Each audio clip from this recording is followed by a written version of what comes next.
In the NBA, the game can change in an instant, but no matter how the action unfolds, you know DraftKings Sportsbook has your back. This week, new customers can score 150 instantly in bonus bets just for betting $5 on basketball.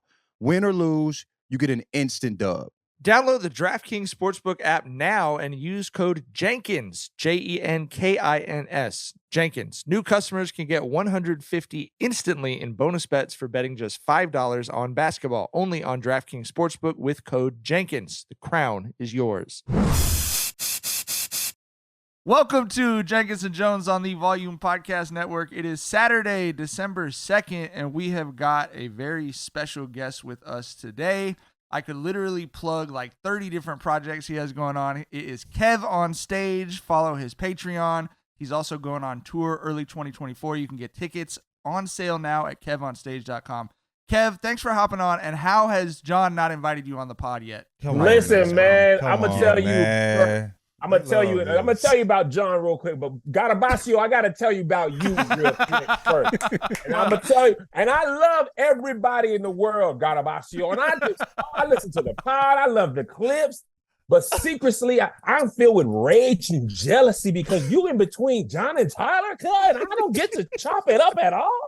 It's crazy. What you do for Long Beach and the community and the children and your child? Look at my son. I love my son. That's cool. Right? That's cool. I love you for the fatherhood. But I'm jealous of you because I love Tyler and John. Look at you. It's crazy. You right in the middle. So I appreciate you, but I don't respect you as a person. I understand that. I understand and empathize with your position. Let me tell you something.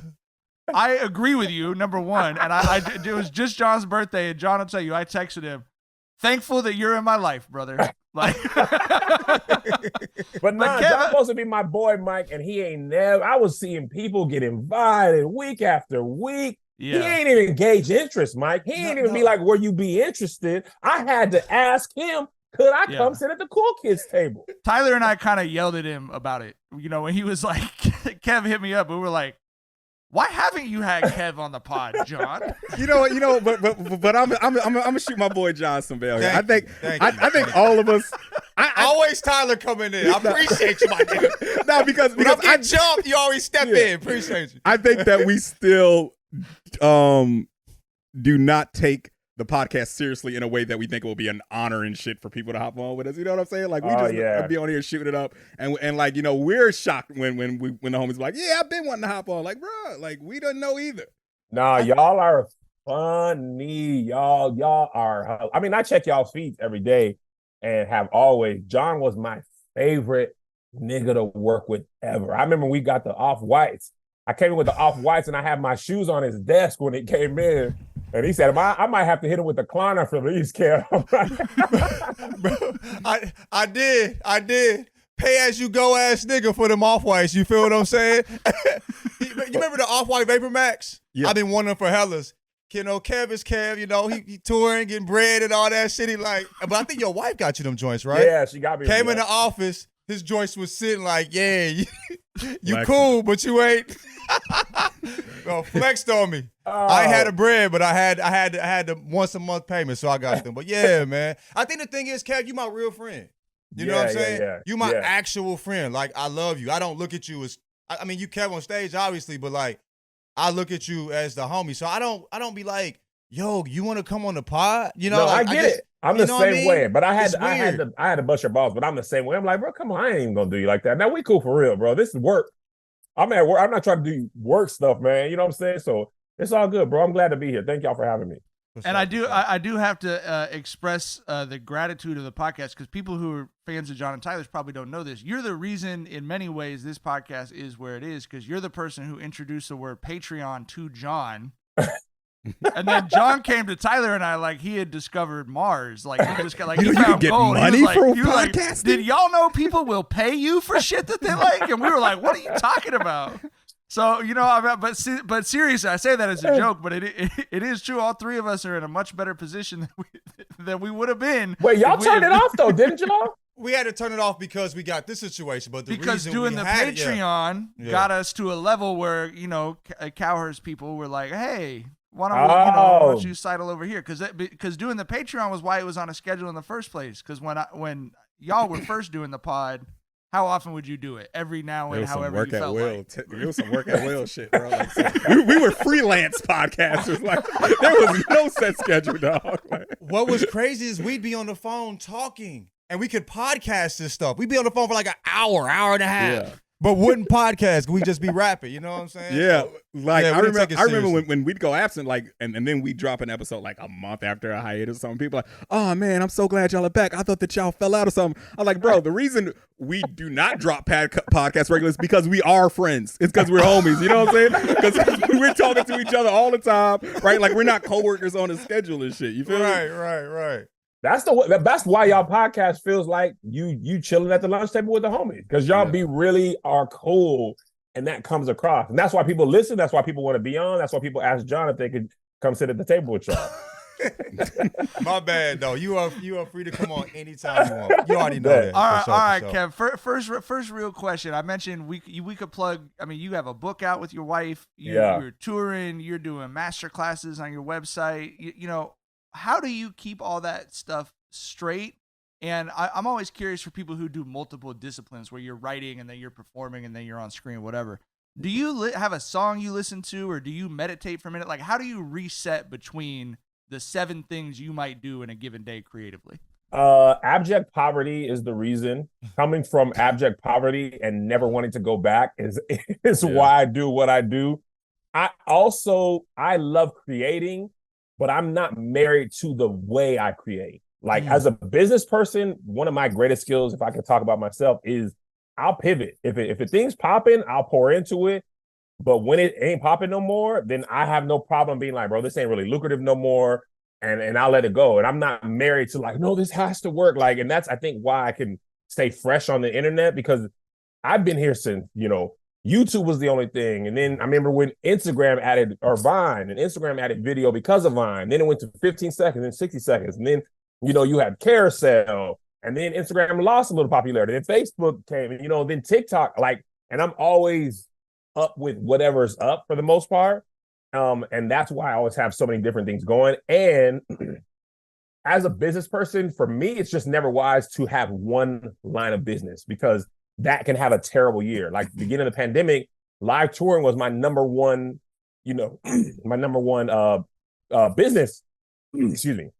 Live touring was my number one business for years. And then one year, I always thought I was going to get canceled. But then Earth got canceled and nobody was doing nothing. So I was like, okay, nigga, now what am I finna do? Because that was my bread. So I came up with Keep Your Distance, which was like, okay, we're going to put comedy shows that are socially distant.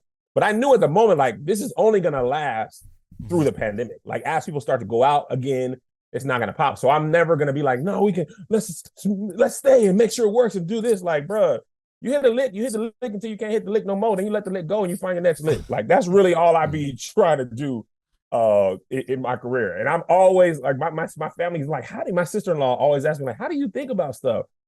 I don't know. I think certain people are gifted in ways, and that's one of mine. Like, I just think about something and I act very quickly, which has its pluses and minuses. But in my head, I'm like, okay, bet. Right before we start this podcast, I'm vlogging more because I'm trying to keep my Patreon going. So I got a little piece of that. Now I'm doing this. After this, I'm chilling. You know what I'm saying? So that's the long and short of it.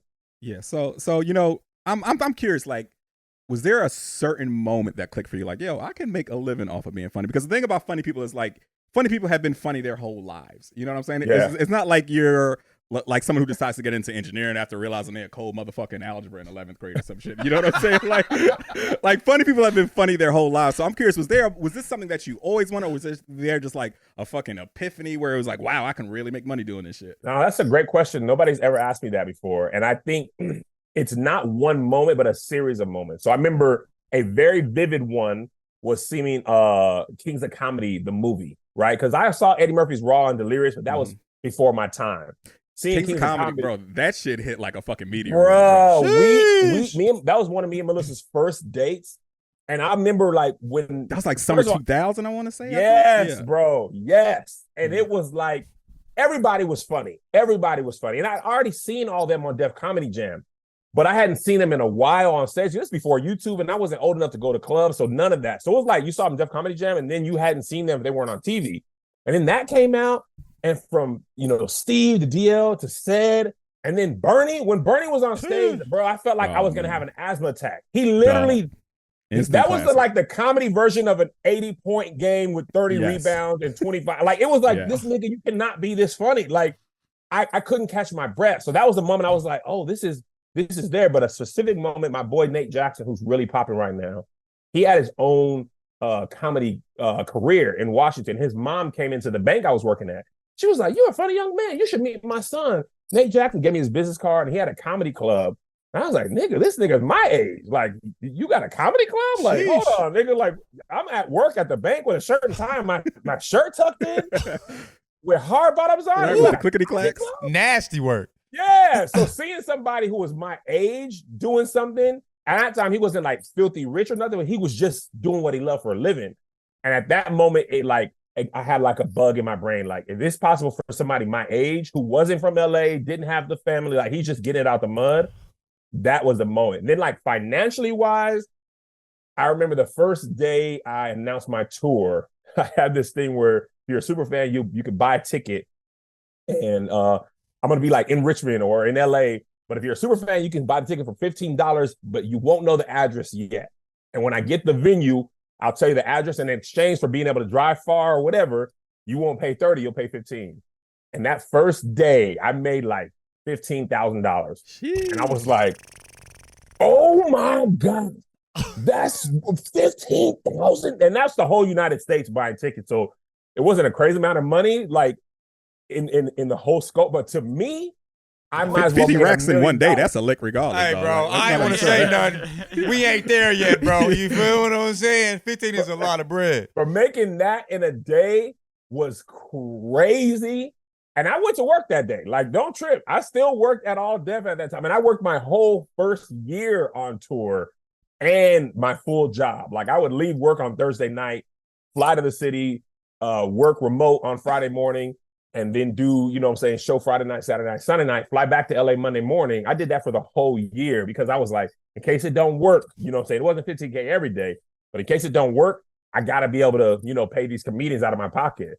So those are probably the three linchpins of like, I could do this for real.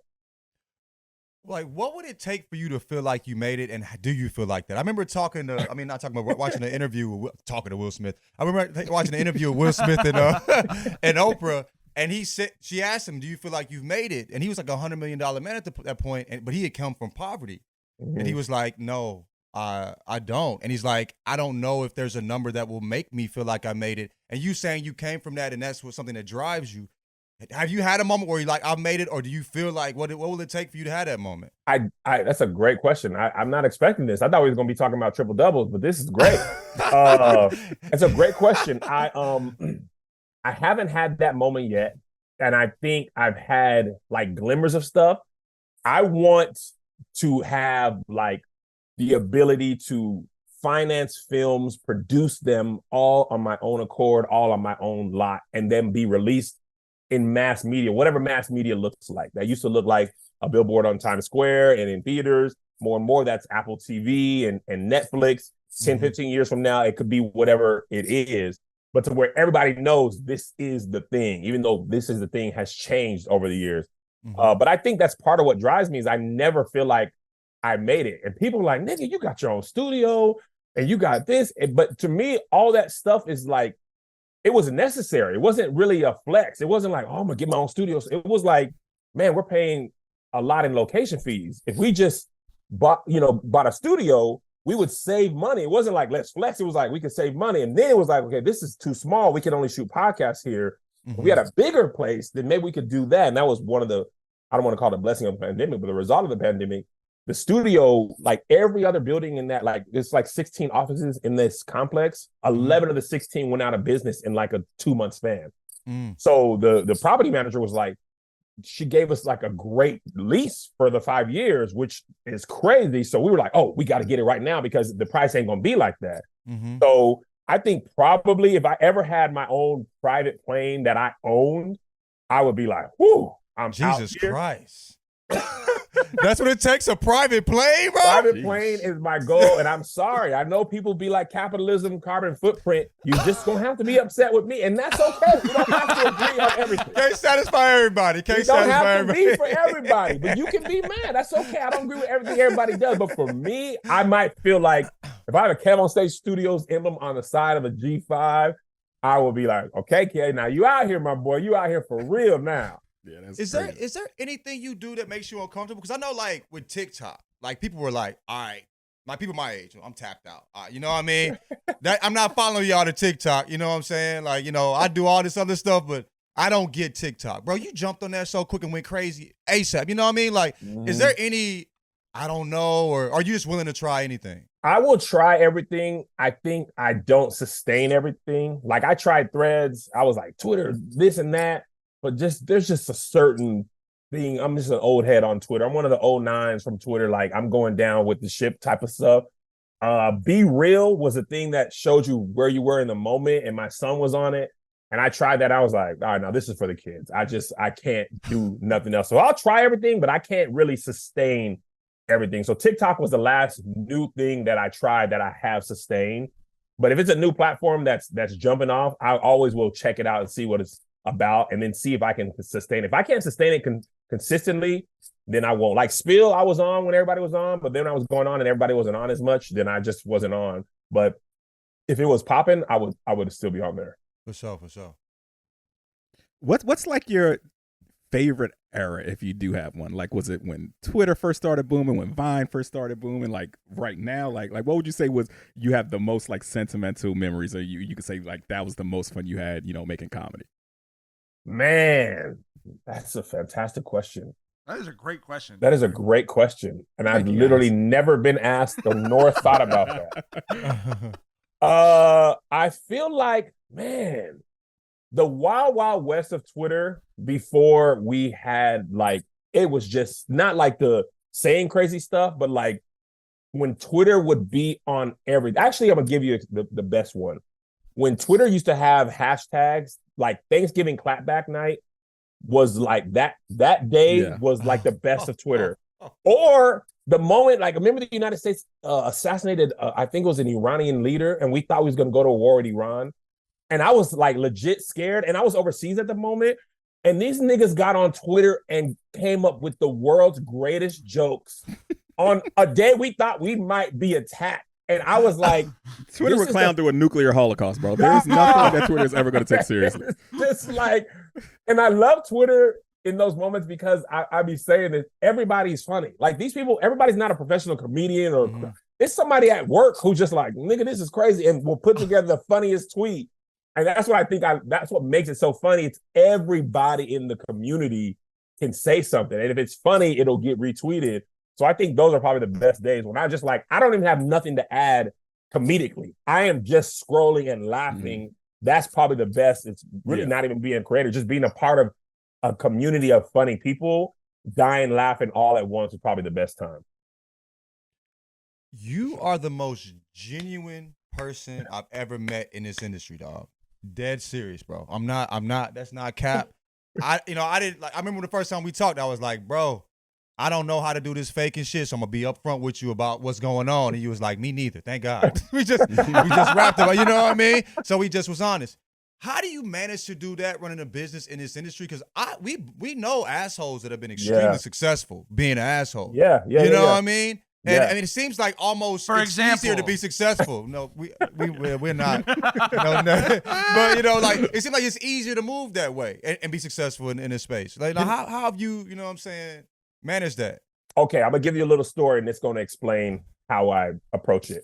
When I was working at Bank of America, there was a time period right before the housing market crashed where bankers were lying about how much money people made, getting people houses they couldn't afford, getting crazy bonuses. It was completely sanctioned by the bank, rewarded by the bank. Some people were taking advantage of people. Like, there was a personal banker I work with whose majority of their clientele didn't speak English as their first language, but they had good credit and good income. And they took advantage of that and gave them second mortgages and home equity lines of credit without them understanding what was happening. And then that person put all the bonus money in their account into CDs, quit the bank. And then for the next 2 years, people would come and be like, yo, this person, like, what did they do to my account? What did they do to my house? And I was like, I live in this city. I can't screw nobody up and then be looking over my shoulder at the grocery store. Like, I live here. I might be at the fair with my kids, and you took advantage of me for $100,000 for my house, or I lost my house. You might try to snuff me, and I'm not a good fighter. So I'm not trying to get snuffed out in front of my kids. I'm trying to buy a corn dog. Now I got knocked out over a person I don't even remember. Like, so I couldn't do that, even though it was lucrative and everybody was okay with it. As a person, I was like, I can't do that. So I've just applied that to Hollywood. I remember when I was recruiting you, John, and you were like, man, can I get more bread? Is it going to be this? And I was like, I'm going to tell you exactly what it is, what we can do, what we can't do, so that if you come here, it is what I said it is. You'll never be able to say I tricked you, I lied to you. I really want you to work here, but it ain't going to be no bread. But niggas, we can say nigga in the office. I remember telling you. That was a selling point. That's a nigga in meetings, bro. Really? Bro, remember when we had the conversation? Bro, like, the other spot had offered me hella bread. But what sold me was, one, you said, I'm going to be a fan regardless. I'm going to fuck with you regardless. You're going to be my homie regardless. And I was like, boom. You know what I'm saying? I told my mom that shit, but she was like, she's an accountant. All she saw was numbers. And he's like, oh, okay, I get it. You know what I mean? Yeah. And then you said we're going to be able to say nigga in the office. And I was like, listen, that was the best for seeing white people be like, and I'm like, yeah, nigga, whatever, cuz. We run the I didn't know if you now. felt that way too. Niggas was arguing about LeBron and Kobe in the middle of an open. That was talking about white people in the office with white people, bro. It was an island, bro. It was crazy. It was the best time ever. And I think Hollywood is not like that for the most part. Yes. But again, I'm just like, bro, I gotta live. I can't live lying to people, cheating people. And also, bro, the one good thing about growing up poor and enjoying life, like, nigga, all we used to have was Uno and hooping on chain link nets. Like, we didn't have to have a lot to have a good time. So money isn't everything. Like, having cool people that I could trust who will be my friends if I didn't have nothing, if I wasn't KevOnStage. So maintaining that. If I go back to work, and as long as I got Uno, people to play Uno and Taboo with, nigga, I don't have to be rich or do well to enjoy life. I'd rather enjoy life and then have money, but not get money at the expense of enjoying life or my integrity. So I'd be cool, bro. Like, I'm more about my family, my kids. Like, my most important thing is 20 years from now, when my kids come home for Thanksgiving, they feel good about coming home. They feel like we love them. We're welcoming whoever they love at the moment. They can bring by the house. Like, that's what I think about. I don't want to lose that for this. Like, oh, I got $1 billion, but my kids don't talk to me. Nigga, no, I'd rather Uber for a living. Like, no disrespect. Like, I'd rather a fan be like, nigga, you Uber? I'd be like, yes, and leave that 5-star and leave a tip for your boy, because obviously I'm doing this now. So it done fell apart. So help your boy out. You know what I'm saying? Like, I live my life like that because I'm a person first. And I want to be treated like a person, and other people want to be treated like actual people. And it served me better than the opposite. That's such a good answer. Anytime we talk to someone who tours, I always like to ask, we were talking about this a little before we started recording, but what are your favorite cities to tour to? And then what are the cities where you're like, damn, okay, this is going to be a little bit, I'm going to have to do 3 or 4 posts to sell tickets. You know what I mean? Yeah, for sure. I'll give you my top 5 easily off the top of my head. Washington, D.C. and Atlanta are 1A and 1B. They always buy tickets. They're always buy tickets early. And when they pull up, the energy is always right? Those are 2 funny ass cities. A lot of funny black ass cities. Yeah, 2 black ass funny ass cities right there, dog. Bro, they are my 2 favorite. Whatever I do, that's the 2 places I go first. Then I probably say Chicago and Dallas are the same. Black people with support, there for a good time, always happy. We were talking earlier, Richmond, Virginia is fantastic. I have never had a bad show in Richmond. Virginia Beach is great. Philly, fantastic energy. They always buy tickets early.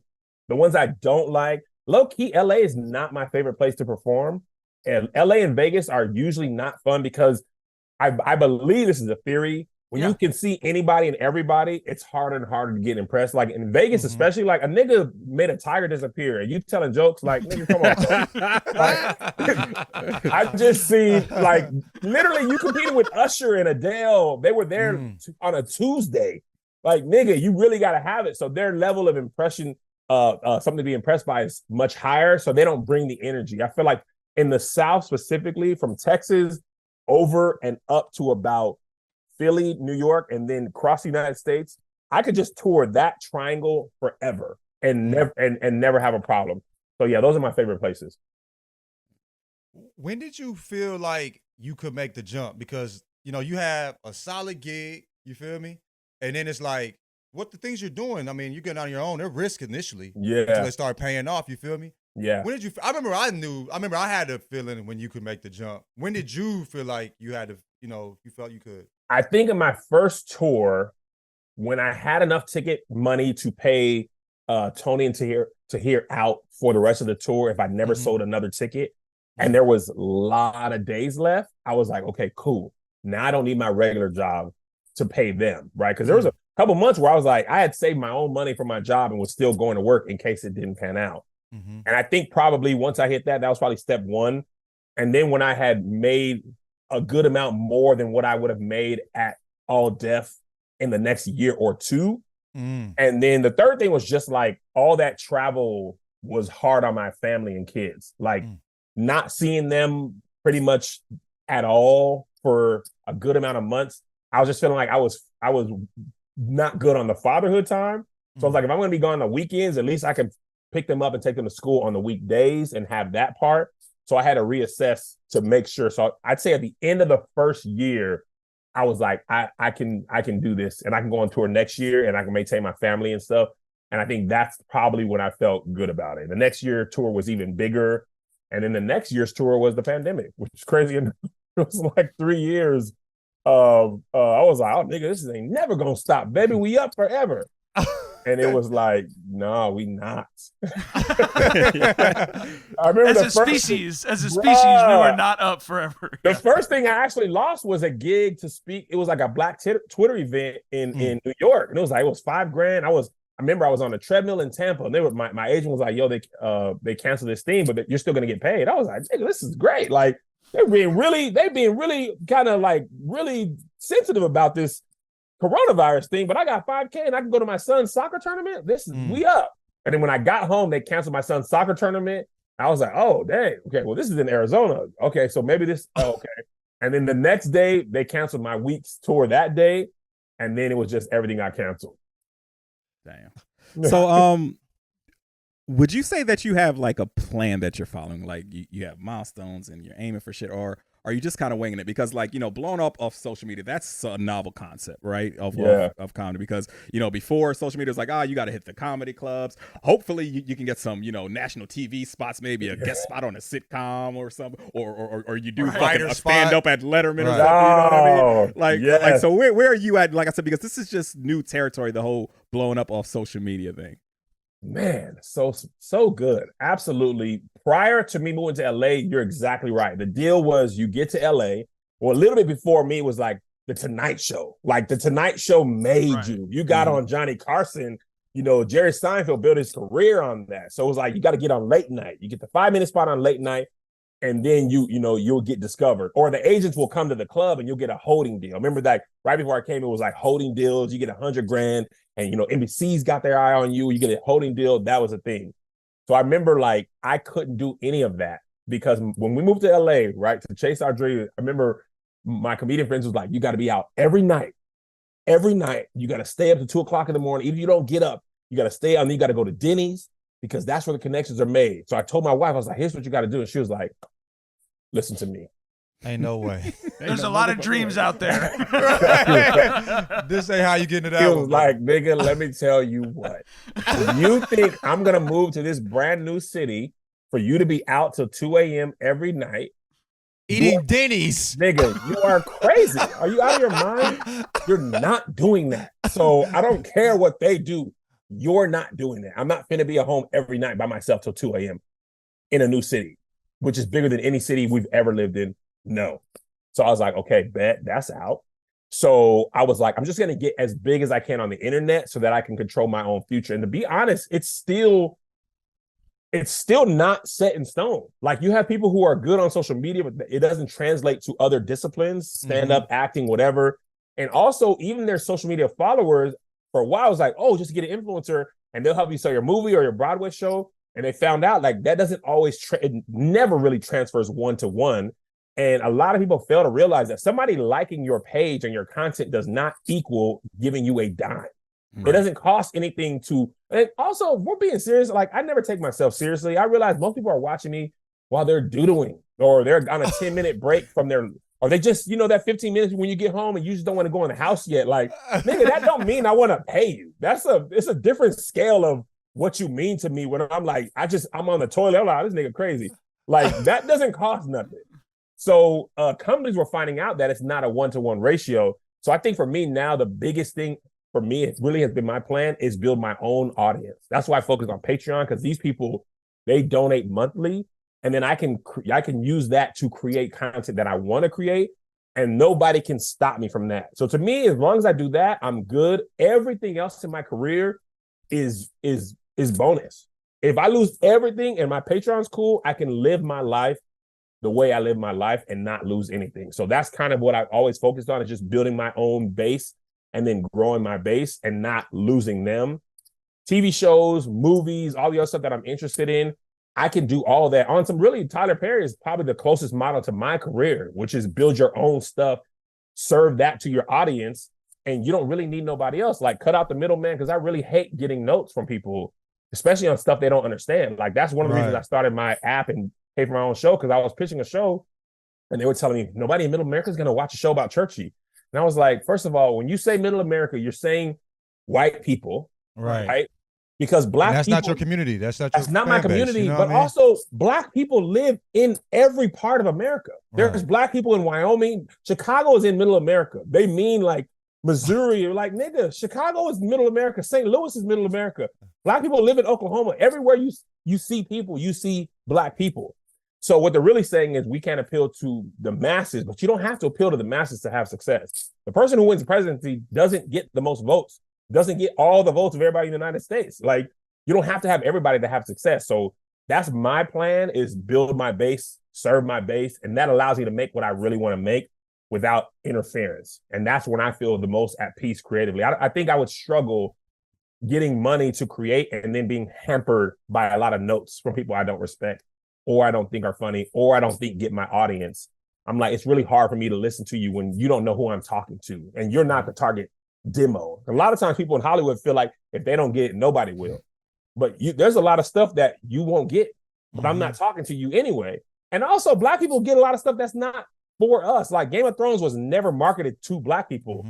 And then Seinfeld. And we was on all that stuff. Right. Like, and we weren't even a target demo. They didn't make a folder or flyer or commercial for us. And we watched it and enjoy it because it's good stuff. So that's kind of how that's my approach, and my plan is really just do that and then continue to do anything else that's an opportunity. I think the one thing that's not the one thing, but one thing that's made you real successful is the fact that you have built a community. It's like people like feel like they're connected with you. I remember like when I knew you were famous was with my friends that didn't have social media. You know KevOnStage? I'm like, Kev? You know what I'm saying? Like, yeah, you know what I'm saying? Like, bro, like these are people that don't. I think like what makes things pop is not like the cool people. You know what I mean? Right. Like the people that are hella popping, like the early adopters see potential, but like the people decide, the people with 100 followers decide who's really gonna fucking pop. Because when you reach that point, you know what I mean? The people that aren't on social media know your name, that are like sharing your videos that they get sent to them from, you know what I mean? Yes. Like, I think those people, and those people were hitting me up, my friends like that, were hitting me up like, yo, KevOnStage, da-da-da-da-da, you know what I mean? Right. And so like, you've been able to build a community, even at such a, like, you know, at the level you are, you know, and stay connected. Like, do you focus on that? Like, did you think that initially? Like, I don't think I thought that initially, like as a plan. Yeah. But it definitely was like, my first content was what I knew, which was Black church stuff and parenthood. Like I was pulling from the things that made me me. And then I added like trending topics. Like my first video I ever made was T-Pain had a song called 5 o'clock in the morning that I made for the KevOnStage page. Right. But 5 o'clock in the morning, and I turned that into a message. And that's really me. Like I love rap and R&B. I love God. And I'm on to mostly anything that's popping. So that was like, this is my version of that. And then if you like that, then you probably like me. So for the most part, if you're Black church millennial, grew up on hip hop and R&B in the 90s, or were poor, like that's my thing. And even if you're not Black, there's people who have that same experience and consume that same content. You know what I'm saying? Like hip hop is big because everybody listens to it, not just because Black people create it, but we are not the number one consumers of it. And you wouldn't have billionaires if we were. So I think I appeal to those people without losing any part of me.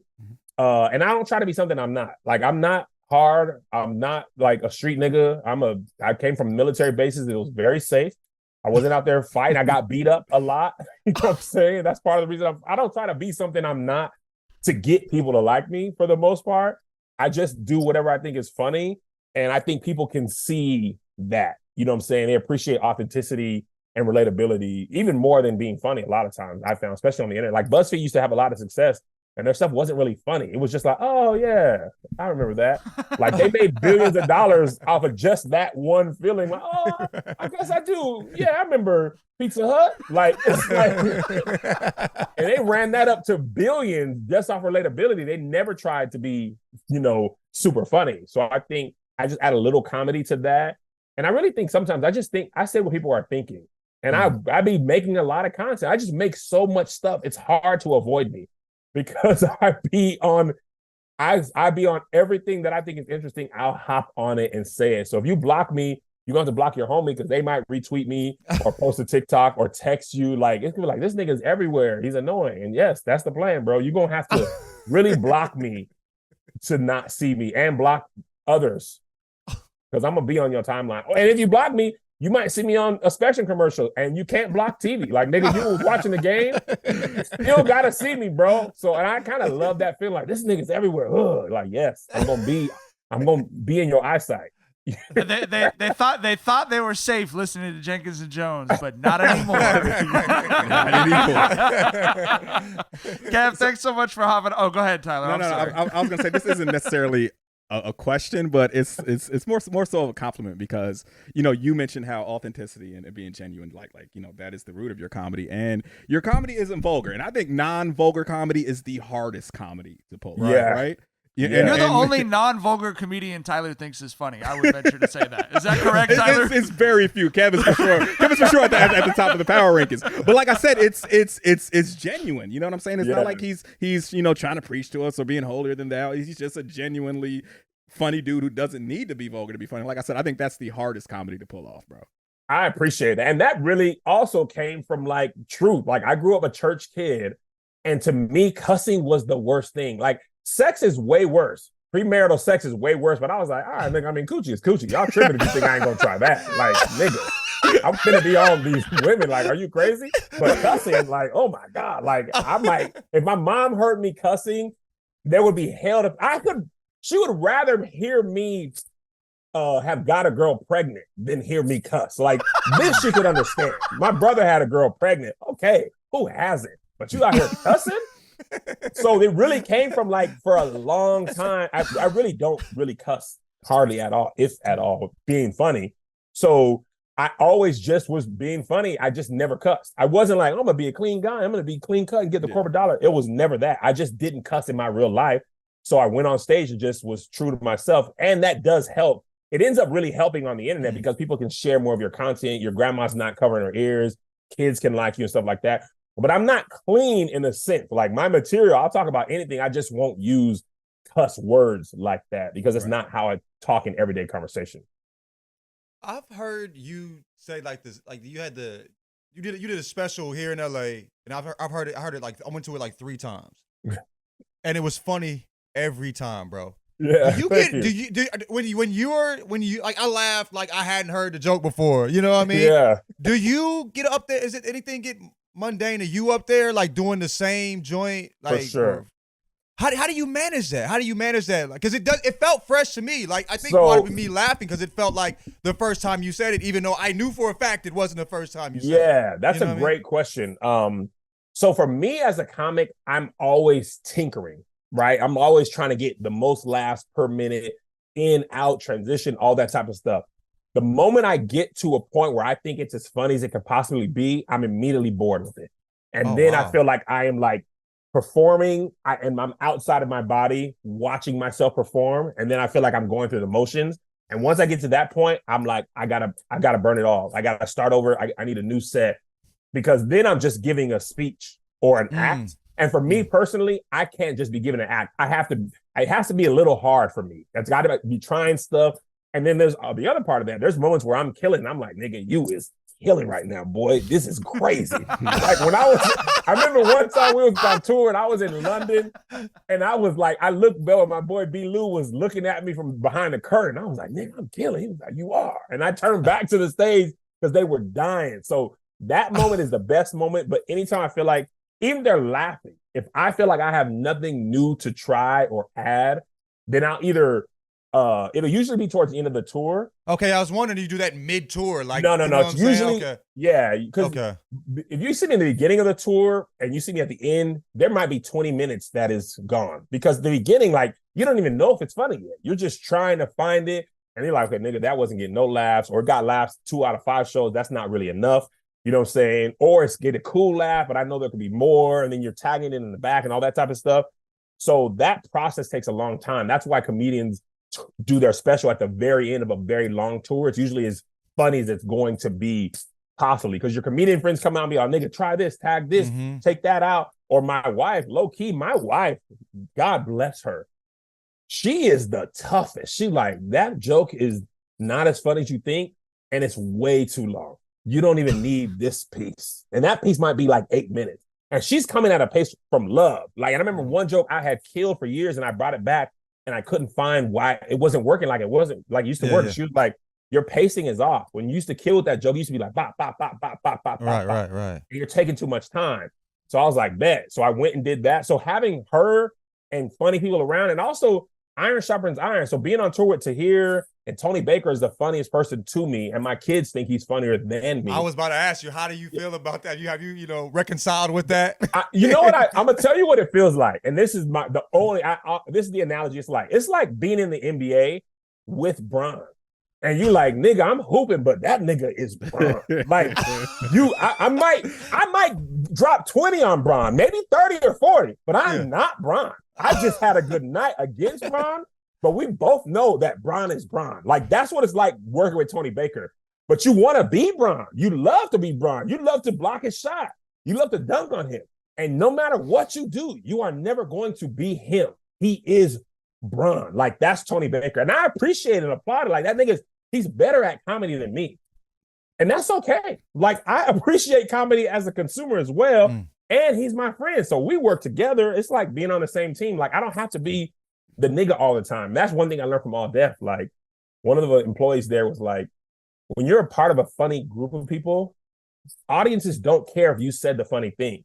They remember you were part of the funny thing. So you don't have to be the person. Like, if Bron scores 40 and you score 20, as long as y'all win, you won. You don't have to score 40 like Bron. You just do your part. So I'm okay letting other people win, shine. I'm not intimidated by that, because I know what I bring to the table. And I have eyes and ears. I know this nigga's better at the craft and the skill of stand-up than me. But there's some things that I can do that he can do. And I just focus on that part, and I bring what I can to the table, and we all get paid. So I'm not tripping. And that's also my friend. Like, nigga, that's my boy too. So I feel lucky to work with him. And your kids you're never the coolest to your kids, regardless of who you are. That goes for even Bron's kids. We see some videos of them. We were like, damn, he's LeBron. Bronny wears number 0 because of Russ. Russ is his favorite player, you know? Right. Bron's kids wore Jordans when he scored the most points in NBA history. They had Jordans on. That's not a unique thing to me. That's every parent. Right. John, as cool as you are, Tyler and Garabashi gonna be cooler to your baby. That's life. And they should be. They should be. They should be. Vinny, it's gonna be the same thing. That's just how kids are. Kev, actually, I'll tell you this. When we were all younger, you would use the people you know to try and impress a girl or your girl or whatever, right? Yeah, yeah. And now we're all just trying to impress our kids. So it's a fact, though, and your charter commercial, the Spectrum commercial comes on 40 times a football game, 40 times a basketball game, right? Yeah. Every time that commercial comes on, I look at my son and I go, "That's the homie." Kev, I've told I know someone in a commercial is a huge deal to him. Yeah, because being on TV equals being famous. You know, Absolutely. flat out, right? Facts. Absolutely, bro. But Kev, I'm gonna tell you, I told the homies this. My wife doesn't give a shit about my Twitter celebrity, and she shouldn't. It's who gives a fuck, right? And she is never impressed. Like I'm like, yeah, man, me and Kevin Durant, we got in a Twitter argument. Like, we're chopping it up this week. Yeah, right. She's like, I don't care. I remember one time she showed me a clip. She said, "Hey, come here. I want to show you something funny." And it was you. I was like, "Oh, that's the homie Kev." Yeah. She's like, I was like, "Yeah, we follow each other on Twitter. We cool on Twitter and shit." This is before we actually kicked it and shit. Yeah. And you are one of the few people that she was impressed that I was cool with on Twitter. Like, bro, it's you, Gabrielle Union, and Reagan Gomez. Those are the only people who have ever impressed my wife. Very black woman coded right there. You feel me? Only people who have ever impressed my wife that I was, Twitter pals with and shit. So. That's that. Listen, wives and moms be loving me. They be, I be seeing the husbands be side-eyeing me like, yeah, nigga, she be watching your videos in the bed. I'm like, oh, man. Yeah, nigga, you ain't that funny to me. Oh, hey, son, take it easy. I'm just trying to sell tickets, man. But I really appreciate that. That's the best compliment ever, man. I appreciate that. That's so funny, man. All right, Kev, thank you so much for hopping on. We will not wait 10 years before having you back on again, bro. We appreciate you. Thank you. We'll talk basketball next time. We'll talk some cool. basketball. We'll get into some hoops next time, maybe. In-season tournament, baby. Let's do it. I love that shit. Hell yeah. All right, y'all be easy. All right, my boy. Bye.